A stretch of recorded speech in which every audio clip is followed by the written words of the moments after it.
நல்ல சத்தமா ஒரு அல்லேலூயா. ஆமென். பக்கத்துல இருக்கவங்களுடைய கைகளை பிடிச்சு சொல்லுங்களேன், ஆண்டவர் உங்களோடு கூட இடைப்படுகிறார். ஸ்தோத்திரம். ஒருவேளை காலையில 10 மணில இருந்து 1:15 ஆயிடுச்சு, இது வரைக்கும் நீங்க ஒரே இடத்துல உட்கார்ந்துட்டு இருக்கிறீங்கன்னா உங்களுடைய பிரயாசங்களுக்கு பலன் உண்டு. அல்லேலூயா. ஆமென். பொதுவாக ஒரே ஒரு காரியத்தை நான் உங்களுக்கு சொல்ல விரும்புகிறேன். பிரசங்கம், உபதேசம் இரண்டுக்கும் வித்தியாசங்கள் உண்டு. பிரசங்கம் அது யாருக்கு சொல்லுகிறது என்று சொன்னால், கர்த்தராகிய இயேசு கிறிஸ்து இஸ்ரவேல் ஜனங்களை பார்த்து அவர் சொல்லுகிறது பிரசங்கம், மலை பிரசங்கம். இது ஆசீர்வாதமான வார்த்தைகளையே கொண்டு வந்து சேர்க்கும். அல்லேலூயா. ஆனால் உபதேசம் என்று ஒன்று உண்டு. அந்த உபதேசம் யாருக்கு சொல்லுவார்கள் என்று சொன்னால், கர்த்தராகிய இயேசு கிறிஸ்து தன்னுடைய சீஷர்களுக்கு சொல்லி தருகிறது தான் உபதேசம். அந்த உபதேசம் தான் ஒரு பிலீவரை, ஒரு விசுவாசியை சீஷனாய் மாற்றும். அந்த உபதேசம் தான் ஒரு பக்தனை சீஷனாய் மாற்றும். ஹல்லேலூயா. இன்னைக்கு எத்தனையோ பேர் ஆண்டவருடைய சமூகத்துல நம்ம பக்தர்களாகவே உட்கார்ந்து கொண்டு வருகிறோம். பக்தர்கள்னா என்ன? ஆண்டவரிடத்துல இருந்து ஏதாவது ஒண்ணு கிடைக்குமா, ஆண்டவர் என்னுடைய வறுமையை நீக்கிடுவாரா, ஆண்டவர் என்னுடைய மன கஷ்டத்தை நீக்கிடுவாரா அப்படின்னு ஆண்டவரையே நோக்கி கரங்களை ஏந்தி கொண்டிருக்கிறதான கரங்கள். அது யாருடைய கரங்கள்? பக்தர்களுடைய கரங்கள். பக்கத்துல கைகளை பிடிச்சு சொல்லுங்க, அது பக்தருடைய கரங்கள். ஹல்லேலூயா. ஆனால் சீஷர்களுடைய கரம் என்று ஒன்று உண்டு. அந்த கரம் என்ன செய்யும் தெரியுமா? ஆண்டவரிடத்துல நீட்டாது, ஆண்டவருக்காக நீட்டும். ஒரு ஆமென் சொல்லுங்க பார்க்கலாம். ஆண்டவருக்காக நீட்டும். ஆண்டவர் இந்த சிலுவையில பேசின 7 வார்த்தைகளை நம்ம பிரசங்கமா எடுத்துக்கொள்ள கூடாது. இதை சிலுவையின் உபதேசமாய் நாம் எடுத்துக்கொள்ள வேண்டும். ஒரு ஆமென் சொல்லுங்களேன். ஆமா, இந்த பிரசங்கம் ஆசீர்வாதமான ஒரு வார்த்தை நம்ம நோக்கி வந்துச்சுன்னா நம்முடைய இருதயத்தினுடைய உற்சாகத்தினுடைய மிகுதியை நம்மளால கூட கண்ட்ரோல் பண்ண முடியாது. ஆமா தானே? ஒரு ஆசீர்வாதமான ஒரு நல்ல வார்த்தையை ஆண்டவர் பிரசங்கியார் மூலியமாய் பேசுகிறாருன்னா, அந்த வார்த்தையை நம்ம ரிசீவ் பண்ணிட்டு நம்ம சொல்ற ஸ்தோத்திரத்திற்கும் அல்லேலூயாவுக்கும் அளவே இல்லாத அளவுக்கு ஸ்தோத்திரம் சொல்லுவோம். ஆனால் உண்மையான ஆசீர்வாதம் பிரசங்கத்துல இல்ல. அருமையான கர்த்தருடைய பிள்ளைகளே, உபதேசத்திலே தான் உண்மையான ஆசீர்வாதம் இருக்கு. பக்கத்துல கைகளை பிடிச்சு சொல்லுங்களேன், உபதேசத்திலே தான் நிறைவான நன்மைகள் உண்டு. இந்த நாளிலும் கர்த்தர் சிலுவையில பேசின 7வது உபதேசத்தை குறித்து நாம் பார்க்க போகிறோம். அதற்கு ஆதாரமா எடுத்து வாசிக்கலாம். லூக்கா 23வது அதிகாரம் 46வது வசனத்தை ஒருவர் வாசிக்க நாம் யாவரும் கேட்கலாம். இயேசு, பிதாவே, உம்முடைய கைகளில் என் ஆவியை ஒப்புவிக்கிறேன் என்று மகா சத்தமாய் கூப்பிட்டு சொன்னார். இப்படி சொல்லி ஜீவனை விட்டார். ஹல்லேலூயா. பிதாவே, உம்முடைய கைகளில் என் ஆவியை ஒப்புவிக்கிறேன். ஒரு ஆமென் சொல்லுங்க பார்க்கலாம். இப்போ உங்க எல்லாருக்கும் ஒரு காரியத்தை நான் சொல்ல போகிறேன். உங்களுடைய வலதுகரம் உயர்த்தப்படட்டும், உங்களுடைய கண்கள் மூடப்படட்டும்.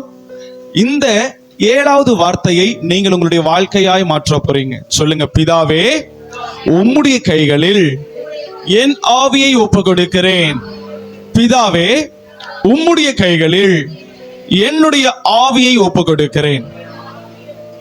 ஆமென். ஸ்தோத்திரம். இந்த நாளில் இதை குறித்து ஒரு 3 காரியத்தை ரத்தின சுருக்கமாய் நாம் தியானித்து திருவிருந்த ஆராதனைக்கு நேராய் நம்ம கடந்து செல்ல போகிறோம். கர்த்தர் நம்ம எல்லோருக்குமே தெரியும், அவர் சிலுவையில எத்தனை வார்த்தையை பேசினார்? 7 வார்த்தைகளை பேசினார். நம்முடைய பாஸ்டர்மா சொன்னாங்க, அந்த சிலுவை பாடுகள் நமக்கு உண்டாயிருக்கும் என்று சொன்னால் ஆண்டவர் பேதுருவை எத்தனை முறை மன்னிக்க சொன்னார்? 770. ஆனால் அதே சிலுவை பாடுகளை நம்ம இருந்தோம்னா 770 முறை நாம் சபித்திருப்போம். நான் சொல்றது உண்மைதானா பிரதர்? அதே சிலுவை பாடுகள் நமக்கு உண்டாயிருக்கும் என்று சொன்னால் 7 வார்த்தையில 770 வார்த்தைகளை நாம் பேசியிருப்போம். இன்றைக்கு ஆண்டவர் அவர் தெளிவாய் அவர் சிலுவை பாடுகளை அனுபவிக்கிற வேளையிலேயும் அவர் 7 வார்த்தைகளை மாத்திரமே அவர் தன்னுடைய உதடுகளிலிருந்து வெளிவருகிறதற்கு அவர் கிருபையாய் இருந்தார். 7 வார்த்தைகள். இன்றைக்கு நம்முடைய வாழ்க்கையில் அந்த வியாகுலங்கள் பெருகும் பொழுது, வேதனைகள் பெருகும் பொழுது, நம்முடைய கணவனிடத்திலேயோ, நம்முடைய மனைவியிடத்திலேயோ, நம்முடைய உற்றார் உறவினரிடத்திலேயோ ஏதாகிலும் ஒரு கசப்பான சூழ்நிலை வரும் பொழுது நீங்க பேசுகிற வார்த்தைகளை நீங்க அதை எண்ணிக்கையிட வேண்டும் என்று நான் உங்களை அறிவுறுத்துகிறேன். ஏறத்தாழ 100 - 200 வார்த்தைகளை சின்ன பிரச்சனைக்கே நம்ம என்ன பண்ணுவோம்? பேசுவோம். கடந்த 7 வார்த்தைகளை பேசும் பொழுது ஒரு வார்த்தையில ஆண்டவர் இப்படியாய் சொன்னார் இல்ல, ஒரு சின்ன பிரச்சனைக்கு எத்தனை வார்த்தைகளை பேசுகிறோம். ஒரு குட்டி போராட்டத்திற்கு எத்தனை வார்த்தைகளை நாம் உச்சரிக்கிறோம். ஹல்லேலூயா. இந்த இடத்துல ஆண்டவர் 7 வார்த்தைகளை பேசினார். அந்த 7 வார்த்தைகள், அந்த நம்பர் 7 என்ற எண்களை நாம் தியானிக்கும் பொழுது இந்த 7ல 5 வார்த்தைகளை கர்த்தர் பிதாவை நோக்கி பேசியிருக்கிறார். ஹல்லேலூயா. 5 வார்த்தைகளை அருள்நாதர் இயேசு யாரிடத்துல பேசி இருக்கிறார்? பிதாவினிடத்துல பிதாவை நோக்கி பேசி இருக்கிறார். 2 வார்த்தையை தான் யாரிடத்துல பேசி இருக்கிறார்? மனிதர்களிடத்திலே பேசி இருக்கிறார். ஒரு ஆமீன் சொல்லுங்களேன். அப்போ இன்றைக்கு சொற்களின் மிகுதியினால் பாவம் இல்லாமல் போகாது என்று வசனம் சொல்லுகிறது. இன்றைக்கு நிறைய பேருடைய வாழ்க்கை சீர்கட்டு போகிறதற்கு முதல் காரணம் நம்முடைய உதடுகள். இதை ஒத்துக்கொள்கிறீர்களா? நம்ம ஒரு காரியத்தை பேசிட்டு அந்த காரியத்தை நம்ம பதறி சிதற பண்ணிட்டு நம்ம எல்லாம் முடிந்ததற்கு பிற்பாடு யோசிக்கிறோம், அன்னைக்கு நான் அந்த வார்த்தை பேசி இருக்க கூடாதோ? யோசிச்சிருக்கீங்களா? அன்னைக்கு நான் அந்த வார்த்தை பேசினதுனால தான் இவ்வளவு பெரிய பிரச்சனை. அன்னைக்கே நான் வார்த்தையை பேசாம இருந்தேன்னா எனக்கு எப்படி இருந்திருக்கும்? வேதனைகள் இல்ல, வருத்தங்கள் இல்ல, இழப்புகள் இல்ல, நல்ல ஐக்கியம் இடறி போகிறது இல்ல, எல்லாவற்றிலையும் எனக்கு ஒரு நன்மை நடந்திருக்குமே. ஆனால் ஒரு வார்த்தை நான் பதறி பேசினதுனால என்ன நடந்துட்டு? என் வாழ்க்கையில பெரிய போராட்டம் நடந்துருச்சு. ஹல்லேலூயா. அப்போ வார்த்தை அதிகரிக்க அதிகரிக்க நமக்கு பாவம் பெருகி கொண்டிருக்கிறது. அப்போ யாரிடத்திலே வார்த்தையை அதிகரிக்க வேண்டும், யாரிடத்திலே வார்த்தைகளை குறைத்து பேச வேண்டும் என்று அருள்நாதர் இயேசு கிறிஸ்து இந்த சிலுவையிலே நம்மிடத்திலே அவர் காண்பித்திருக்கிறார். முதலாவது, தேவனிடத்திலே 5 வார்த்தைகளை பேசியிருக்கிறார். ஒரு ஆமென் சொல்லுங்களேன். 5 அதை எதை அடையாளப்படுத்துகிறது என்று சொல்ல நேற்று இரவுல நான் தியானித்துக் கொண்டிருந்தேன். 5 எதை அடையாளப்படுத்துகிறதுனா அது முழுமையை அடையாளப்படுத்துகிறது. ஒரு ஆமென் சொல்லுங்களேன். அப்போ கர்த்தராகிய தேவன் அவர் பிதாவினுடைய சமூகத்தை நோக்கி அந்த உபாதைகளின் நிமித்தமும் அந்த மன வியாகுலத்தினுடைய நிமித்தமோ அவர் பிதாவை நோக்கியே 5 முறை முழுமையாய் தன்னை ஒப்பு கொடுத்திருக்கிறார். முழுமையான வார்த்தை 2 வார்த்தை மாத்திரம்தான் அவர் தன்னுடைய கடமைகளை நிறைவேற்றுகிறதற்காக அவர் மனிதர்களிடத்திலே அவர் பேசினார். இன்றைக்கு நம்முடைய வாழ்க்கையில அநேக போராட்டங்கள், அநேக பிரச்சனைகள் இல்ல, அந்த பிரச்சனைகளில நாம் என்ன செய்கிறோம்? எந்த மனிதன் பிரச்சனையா இருக்கிறானோ அந்த மனிதனிடத்துல போய் நாம் முறையிடுகிறோம். ஆனால் ஆண்டவருடைய பிள்ளைகளாகிய நாம் தெரிந்து கொள்ள வேண்டும், நாம் மனிதனிடத்திலே முறையிடுகிறோம் என்று சொன்னால் நம்முடைய வாழ்க்கையில ஒரு ஜெயத்தை பார்க்க முடியாது. அல்லேலூயா. ஆமென் சொல்லுங்க பார்க்கலாம். மாறாக தேவனுடைய சமூகத்திலே நாம் அமர்ந்திருந்து முறையிட பழகி கொள்ள வேண்டும். கர்த்தருடைய சமூகத்திலே நாம் அமர்ந்திருந்து அவரிடத்திலே பேசுகிறதை நம்முடைய வழக்கமாய் வாழ்க்கையாய் மாற்றிக்கொள்ள வேண்டும். ஹல்லேலூயா. ஒரு காலத்துல கிறிஸ்துவர்கள் அவர்களுக்கு என்ன போராட்டங்கள் வந்தாலும் அவங்க முதல்ல போய் உட்காருகிற இடம் ஆண்டவருடைய சமூகம். எந்த ஒரு கிறிஸ்துவள் தன்னுடைய போராட்டத்தின் மிகுதியில ஆண்டவருடைய சமூகத்தை நோக்கி வந்து அமருகிறார்களோ அவர்களை கர்த்தர் விடுதலையாக்குவார். இன்னைக்கு ஏன் ஆண்டவருடைய பிள்ளைகள் நாம் போராட்டத்திலே வாழ்ந்து கொண்டு வருகிறோம்? ஏன் நம்முடைய வாழ்க்கையில ஒரு நன்மைகள் உண்டாகல? ஏன் நம்முடைய வாழ்க்கையில ஒரு சமாதானமே கிடைக்கல? ஆண்டவர் மரித்து அடக்கம் பண்ணப்பட்டு 3வது நாள் உயிரோடு எழும்பி 40 நாள் அவளும் சீஷர்களோடு கூட சம்பாஷித்து 40வது நாளிலே அவர் பரத்திற்கு போகும் பொழுது ஒரு வார்த்தையை கொடுத்து சென்றார், என்னுடைய சமாதானத்தையே உங்களுக்கு வைத்து போகிறேன். அப்போ சமாதானம் என்கிறதான அந்த கொள்ளை பொருள் கிறிஸ்துவர்கள் ஒவ்வொருவருக்கும் சொந்தமான வாக்கு தத்தம். இன்னைக்கு நிறைய கிறிஸ்தவர்கள் இடத்துல போய் கேட்கும் பொழுது உலகத்தின் வாழ்க்கையை வாழுகிற அநேகர் தன்னுடைய வாழ்வை ஜீவனத்தை சமாதானத்தோடு கழிக்கிறார்கள். ஆனால் கிறிஸ்தவர்கள் மாத்திரம்தான், எங்க குடும்பத்துல சமாதானமே இல்ல பாஸ்டர், எங்க குடும்பத்துல சமாதானமே இல்ல பிரதர் அப்படின்னு சொல்லுகிற காரியம் யோசித்து பாத்தீங்களா? அப்ப தேவனுடைய வார்த்தை வாக்குத்தத்தம் பொய்யா? அருள்நாதர் இயேசு கிறிஸ்து சிலுவையிலே சம்பாதித்த அந்த சமாதானம் பொய்யா? ஏன் அந்த சமாதானம் நம்முடைய இருதயத்துல கிரியை செய்யவில்லை? ஏன்னா நம்முடைய சிஸ்டர் சொன்னாங்கல்ல, மூக்குக்கு கீழே ஒண்ணு இருக்கே, அது மூலியமா தான் அந்த ஒரு சிறு அவயங்கள் தான் சமாதானத்தை கொளுத்துகிறது போல நம்முடைய வீட்டில் உள்ள சமாதானத்தையும், நம்முடைய சபையில் உள்ள சமாதானத்தையும், நம்முடைய வேலை ஸ்தலத்தில் உள்ள சமாதானத்தையும் கொளுத்துகிறது. அந்த வார்த்தை நம் யாரிடத்துல பேசுகிறோம்? இன்னைக்கு நீங்க உங்க வாழ்க்கையில ஒரு பிரச்சனை வந்துச்சுன்னா அந்த பிரச்சனையை நீங்க அந்த நபரிடத்துல கொண்டு போகிறீர்களா இல்லை ஆண்டவரிடத்துல கொண்டு போகிறீர்களா? உங்களுடைய வார்த்தை, உங்க வாழ்க்கையை கொஞ்சம் சிந்தித்து பாருங்கள். உங்களுடைய வழிகளை கொஞ்சம் நிதானித்து யோசித்து பாருங்கள். பிரச்சனை வருகிறது உண்மைதான். அருள்நாதர் இயேசுவுக்கும் பிரச்சனை உண்டு. அவர் சொன்னார், இந்த உலகத்தில் உபத்திரவம் உண்டு, ஆனாலும் திடன் கொள்ளுங்கள், இந்த உலகத்தை ஜெயித்த நான் உங்களோடு கூட இருக்கிறேன். அப்ப நம்மோடு கூட இருக்கிற அந்த கர்த்தரிடத்திலே நம்முடைய பிரச்சனைகளை கொண்டு போகிறோமா, இல்லை மனிதர்களிடத்திலே இந்த வார்த்தை என்னை பார்த்து நீ பேசிட்ட அப்படின்னு மனிதர்களிடத்திலே நம்ம கொண்டு போய் சேர்க்கிறோமா? நான் வழக்கமாய் சொல்லுகிறது ஒன்று, தேவ நியதி, உலக நியதி. ஏகமாய் சொல்ல கேட்கலாம். தேவ நியதி, உலக நியதி. தேவ நியதியை தேடுகிறவர்களுடைய இருதயத்திலே உலக நியதி இருக்காது. உலக நியதியை தேடுகிறவர்களிடத்திலே தேவனுடைய ராஜ்யம் இருக்காது. அல்லேலூயா. நான் உங்களுக்கு தெளிவாய் புரியும்படி சொல்லுகிறேன். ஸ்தோத்திரம்.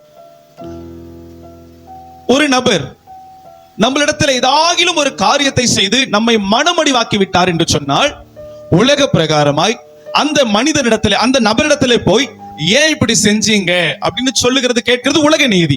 ஆமாவா இல்லையா? ஆனால் தேவ நீதி என்ன தெரியுமா செய்யும்?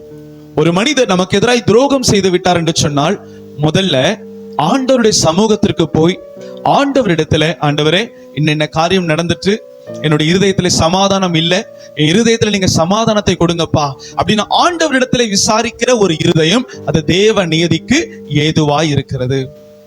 நான் சொல்ல முடியும், 99.99% கிறிஸ்துவர்கள் உலக நியதியின்படி தன்னுடைய வாழ்க்கையை நடத்துகிறார்கள்.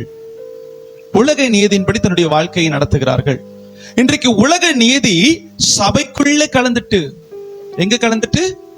ஆமா, 1ஆம் நூற்றாண்டின் காலத்திலே அப்போஸ்தலர்களை பார்த்து ராஜாக்கள் சொன்னார்கள், உலகத்தை கலக்குகிறவர்கள் இங்கேயும் வந்திருக்கிறார்கள். பக்கத்துல கைகளை பிடிச்சு சொல்லுங்களேன், உலகத்தை கலக்குகிறவர்கள் இங்கேயும் வந்திருக்கிறார்கள்.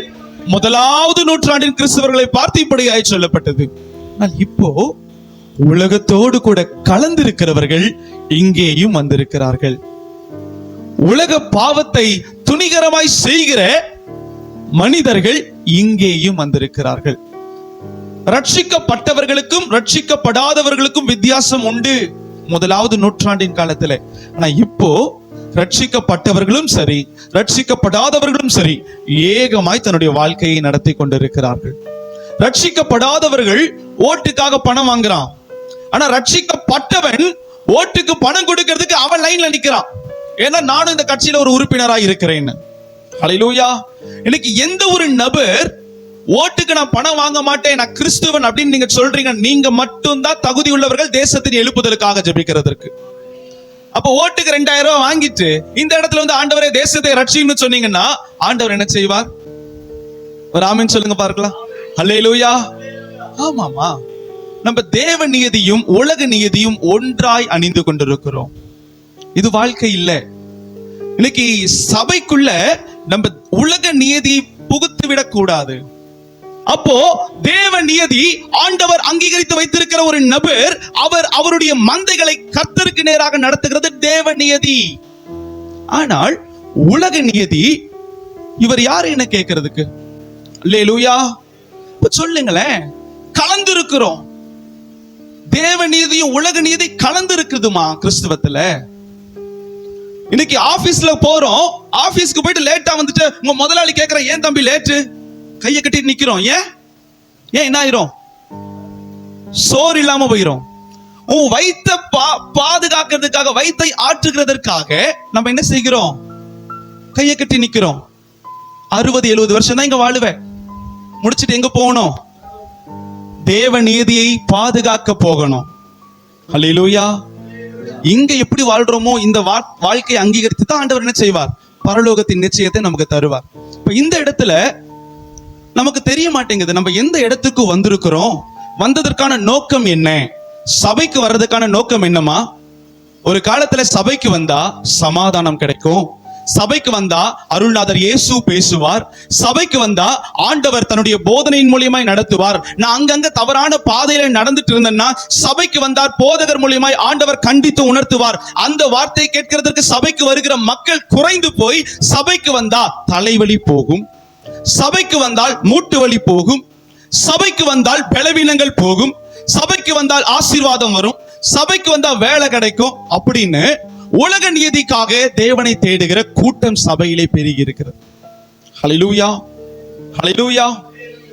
இன்றைக்கு நம்ம தேவ நீதியையும் உலக நீதியையும் கலந்து வாழ்ந்து கொண்டு வருகிறோம். இன்னைக்கு கர்த்தராகிய இயேசு கிறிஸ்து அவர் சிலுவையில நமக்கு சொல்லித் தருகிற ஒரு காரியம், 5 வார்த்தை தேவனோடு கூட பேசினார், 2 வார்த்தை தேவனுக்காக பேசினார். ஹல்லேலூயா. 5 வார்த்தை யாரோடு கூட பேசினார்? தேவனோடு பேசினார். 2 வார்த்தை தேவனுக்காக அவர் பேசினார். இன்னைக்கு தேவனுக்காக நம்ம என்னமா செய்யறோம்? சிம்பிள், ஒரே ஒரு கேள்வி நான் உங்க இடத்துல கேட்கிறேன். இந்த சிலுவை தியானத்தை குறித்து நம்ம ஆண்டவருடைய சமூகத்துல தியானிக்க வந்திருக்கிறோம். நம்மளுக்கு தெரியும் கர்த்தர் சிலுவையில எல்லாவற்றையும் செய்து முடித்துட்டார். யாருக்காக? சொல்லுங்க, யாருக்காக? ஆனா நீங்க தேவனுக்காக என்ன செய்தீங்க? Including my self. நான் என் ஆண்டவருக்காக என்ன செய்தேன்? சொல்லுங்களேன், யோசித்து பாருங்களேன், என்ன செய்தோம்? சுவிசேஷ ஊழியத்துக்கு போறோமா? இல்ல சுவிசேஷத்தை சுமந்து செல்லுகிற ஒரு புத்தகமாயாகவாவது வாழுகிறோமா? நம்முடைய பெயர் பெருமைக்காக ஆண்டவருடைய சமூகத்துல வந்து நிற்கிறோமா? இன்னார், இவங்க இந்த ஊழியம் பண்றவங்க அப்படின்னு வந்து நிக்கிறோமா? இல்ல ஆண்டவருடைய இருதயத்தை புரிந்து கொள்ளுகிறவர்களாய் நம்ம வந்து நிற்கிறோமா? ஒரு சில நாட்களுக்கு முன்னாடி ஒரு சகோதரியின் இடத்துல நான் கேட்டேன், ஏமா ஏன் ஆலயத்திற்கு ஒழுங்கா வர முடியல? அவங்க சொன்ன பதில் நான் முன்னாடி கூட சொல்லி இருக்கிறேன். என் இருதயத்தை ரொம்ப கவலைப்படுத்தினது. என் மனசை தேவன் அறிகிறார். என் மனசை நீ எப்ப தேவனுடைய மனசை அறிய போகிற? ஒரே கேள்வி. இன்னைக்கு சபைக்கு நடுவே ஆண்டவர் அபிஷேகம் செய்த ஊழியனாய் நான் இந்த இடத்துல கேட்க முடியும். ஆண்டவர் உங்க மனசு அறிந்திருக்கிறார். அதனால தான் உங்களால என்னால முடியாதுன்னு அவர் சிலுவையில தன்னை ஒப்பு கொடுத்திருக்கிறார். ஆனா என்றைக்கு நீங்களும் நானும் கர்த்தருடைய மனதை அறிந்து கொள்வோம்? ஹல்லேலூயா, ஹல்லேலூயா. இன்னைக்கு நம்மளே கண்ணு கட்டி ஏமாத்திட்டு இருக்கிறோம். நான் ஆவிக்குரிய பாதையில நேர்வழியாய் நல்ல பாசிட்டிவான இடத்துல தான் நான் நடந்துகிட்டு இருக்கிறேன். நான் என்னை பார்த்து ஆண்டவர் யோசிக்கும் போது ரொம்ப சந்தோஷப்படுவார்.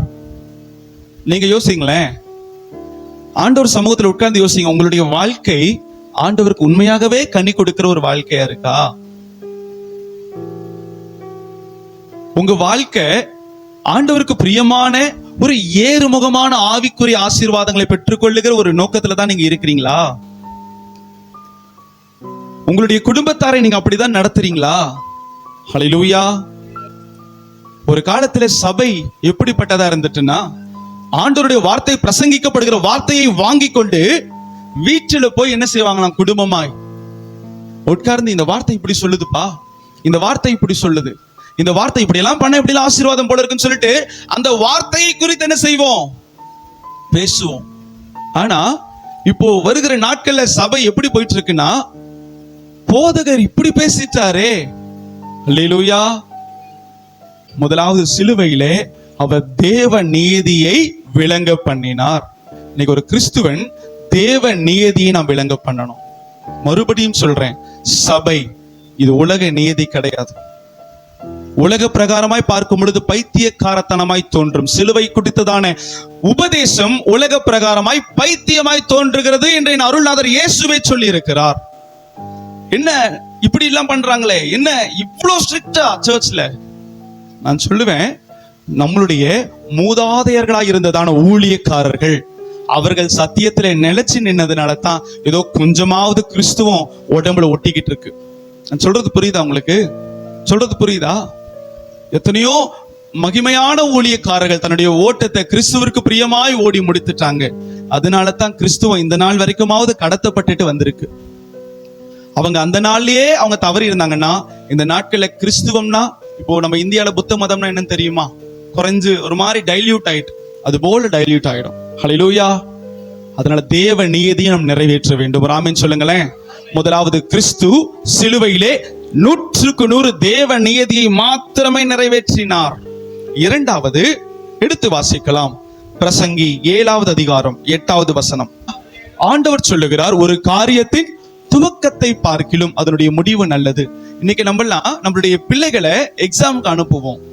எக்ஸாமுக்கு அனுப்பும் போது அந்த பிள்ளைகள் ராத்திரி முழுக்க நல்லா உட்கார்ந்து படிக்கும். ஒரு தாய்மார்களாய் நம்ம அந்த பிள்ளைக்கு செய்ய வேண்டியதான கடமைகள், நல்ல காஃபி போட்டு கொடுப்போம். அந்த பிள்ளை தூங்கும் பொழுது, தம்பி தூங்காதம்மா, தங்கச்சி பாப்பா தூங்காதன்னு சொல்லிட்டு பிள்ளையோடு கூட உட்கார்ந்துட்டு இருப்போம். அந்த பிள்ளை எக்ஸாம் ஹாலுக்கு போயிடுச்சு. எக்ஸாம் ஹால்ல இருந்து பேப்பரை வாங்குது. பேப்பர் எல்லாம் எழுதி முடிச்சு அதை ஒரு நூலினாலே கட்டி அதை ஆசிரியர் இடத்துல ஒப்பு கொடுத்தா தான் அந்த பிள்ளைக்கு என்ன கிடைக்கும்? பிரயாசத்திற்கான பலன் கிடைக்கும். அப்படி இல்லை, நான் நல்லா படிச்சுட்டேன், எனக்கு எல்லாமே தெரியும், நான் எக்ஸாமுக்கு போக மாட்டேன்னு சொல்லி இருக்க முடியுமா? பலன் இல்லை. இந்த இடத்துல அருள்நாதர் இயேசு கிறிஸ்து அவர் சிலுவையிலே பிதா சொன்ன ஒவ்வொரு வார்த்தைகளையும் நிறைவேற்றி தன்னுடைய ஆவியை அவரிடத்திலேயே கொண்டு போய் ஒப்பு கொடுத்துட்டார். நீங்க கொடுத்தீங்க, அந்த ஆவியை வைத்து உம்முடைய வார்த்தைக்கு நான் கீழ்ப்படிந்தேன். நீர் கொடுத்தீர், அந்த ஆவியை வைத்து நீர் சொன்னதை எல்லாவற்றையும் செய்தேன். நீர் கொடுத்தீர், உம்முடைய வார்த்தையை நான் நிறைவேற்றினேன். இப்பொழுது என்னுடைய வேலை முடிந்தது, என்னுடைய ஆவியை உம்முடைய கரத்திலே ஒப்புவிக்கிறேன் என்று சொல்லி அவருடைய சப்மிஷன் இந்த இடத்துல பார்க்க முடிகிறது. அவருடைய சப்மிஷன். இன்னைக்கு நம்ம ஒரு காரியத்தை துவங்குறோம், ஒரு காரியத்தை ரொம்ப சந்தோஷமாய் துவங்குறோம். ஆனா அது முடிவு துவங்குனதுக்கும் முடிவுக்கு சம்பந்தமே இல்லாத ஒரு சூழ்நிலை. ஹல்லேலூயா. ஒரு கிறிஸ்துவன் ஒரு காரியத்தை எப்படி துவங்குறானோ அந்த காரியத்தை அப்படியே அவன் நல்லபடியே முடித்தாக வேண்டும். நிறைய பேரு நிறைய ஊழியத்தை துவங்குவாங்க. ஆண்டவர் மேல இருக்கிற அன்புல என்னையும் ஆண்டவர் ஊழியத்துக்கு அழைச்சிட்டான்னு சொல்லிட்டு ஒரு சபையை தொடங்குவாங்க. தர்மையான கர்த்தருடைய பிள்ளைகளே, நம்ம ஒரு காரியத்தை ஆண்டவருடைய பாதத்தில் அமர்ந்திருந்து துவங்கணும். ஆண்டவர் சொன்னாருன்னா அந்த காரியத்தை துவங்கணும். இன்னைக்கு நம்முடைய மனம் போன போக்குல நம்ம காரியத்தை துவங்குறோம். இந்த காரியம் எனக்கு பிடிச்சிருக்கு, ஒரு இடத்துல அந்த இடத்துல லேண்ட் ரொம்ப கம்மியான சீப்பான ரேட்ல இருக்கு, நம்ம போய் என்ன பண்ணிடலாம், வாங்கிடலாமா, கையில பணம் இருக்கு வாங்கிடலாமா, அட்வான்ஸ் கொடுத்துருவோம். ஆண்டவர் இடத்துல கேட்க மாட்டோம், ஆண்டவர் இது முடிய சித்தமா, இந்த காரியத்தை நாங்க செய்யட்டுமா வேண்டாமா ஏசப்பா, ஆண்டவர் இடத்துல கேட்காம போய் வாங்கிடுறது. துவக்கம் நல்லாதான் இருக்கு, ஆனால் அந்த இடத்துல வருகிற சிக்கல், இந்த மாதிரி காரியங்கள். இன்றைக்கு ஆண்டவருடைய பிள்ளைகள் நாம் எதை எடுத்தாலும் ஆண்டவரை முன்னிறுத்த வேண்டும் என்று கர்த்தர் விரும்புகிறார். இந்த இடத்துல அருள்நாதர் இயேசு கிறிஸ்து சிலுவையிலே பிதாவின் சித்தத்தின்படி துவங்கி அவர் சித்தத்தின்படியே அவருடைய ஆவியை பிதாவினிடத்திலே ஒப்பு கொடுத்து விட்டார். அது ஒப்பு கொடுக்கிற இருதயத்தை ஆண்டவர் நமக்கு தருவாராக. ஒரு ஆமென் சொல்லுங்களேன். அவன் முதலாவது, தேவ நியதியினால் துவங்கப்பட்ட நாம் உலக நியதியினால் மாற்றம் அடையக்கூடாது. எப்படி துவங்கணுமோ அப்படியே தான் இருக்கணும். ஹல்லேலூயா. சவுல் தன்னுடைய ஓட்டத்தை தேவ நியதியின்படி துவங்கினார். ஹல்லேலூயா. சவுல் சமஸ்த இஸ்ரவேலின் ராஜா தன்னுடைய ஓட்டத்தை தேவ நியதியின்படி துவங்கினார். ஆனால் அவர் உலக நியதியின்படி தன்னுடைய ஓட்டத்தை முடித்தார். ஹல்லேலூயா. பரிசுத்த ஆவியானவர் சொல்லுகிறார், பரிசுத்த ஆவி சவுலிடத்திலிருந்து நீங்கினது, பரிசுத்த ஆவி சவுலிடத்திலிருந்து விலகிற்று. ஆனால் தாவீது தேவ நியதியின்படி தன்னுடைய ஓட்டத்தை துவங்கினார். அவருடைய முடிவு தேவ நியதியின்படி இருந்தது. இன்னைக்கு இந்த சிலுவை குறித்ததான தியானம் நம்முடைய வாழ்க்கையில, நம்ம சபையில வந்துட்டுன்னா நம்ம தேவ நீதியை தான் பார்க்கணும். சபையில உலக நீதியை பார்க்க கூடாது. இன்னைக்கு கிறிஸ்தவர்கள் நம் யாவரும் இதைத்தான் சபை நினைச்சிட்டு இருக்கிறோம். நான் சொல்லுவேன், நீங்க உட்கார்ந்து இருக்கிற நீங்கள் ஒவ்வொருவரும் கிறிஸ்துவின் சபை. அல்லேலூயா. நீங்கள் ஒவ்வொருவரும் கிறிஸ்துவின் சபை. அப்போ நான் முன்பாக சொன்னதானதே வாக்கியம், சபைக்குள்ள எதை பார்க்க கூடாது, உலக நீதியை பார்க்க கூடாது. அது இந்த சபையாக இருக்கட்டும், இந்த சபையாகவும் இருக்கட்டும். ஹல்லேலூயா. நீங்க உலகத்துல கடந்து போறீங்களா? உலகத்துல வேலை ஸ்தலம் உண்டு, குடும்பம் உண்டு, நம்முடைய சமுதாயங்கள் உண்டு. எல்லா இடத்துலயும் தேவ நியதியை நாம் கடைபிடிக்க வேண்டும்.